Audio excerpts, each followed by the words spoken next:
Ra'iisul Wasaaraha Soomaaliya Xamse Cabdi Barre oo ku sugan waddanka Masar ayaa faahfaahin ka bixiyay dagaalka dhinaca maaliyadda ah ee dowladda federaalku ku qaaday maleeshiyaadka Al-Shabaab. Ra'iisul Wasaaraha ayaa sheegay in Al-Shabaab ay ka xireen 250 akoon oo ay ku lahaayeen 4 bangi.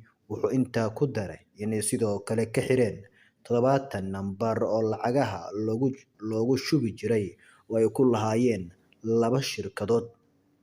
Xamse Cabdi Barre ayaa sheegay in xogta nambaradaasi la xiray ay ka heleen shacabka Soomaaliyeed kadib markii dowladdu ay bishii Oktoobar ee sanadkii hore samaysay nambaro ay soo wici karaan dadka ay Al-Shabaab soo weydiistaan lacagaha baadda ah.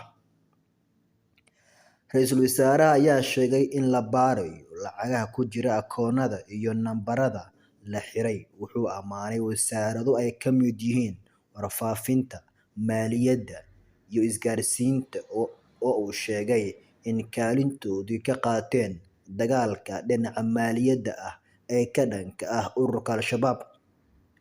Wuxuu intaasi ku daray inay xireen shaqsiyaad lacago u waday saldhigyo Al-Shabaab ay ku lahaayeen magaalooyinka ay ka mid yihiin Basra, Gandarshe iyo Xawadle.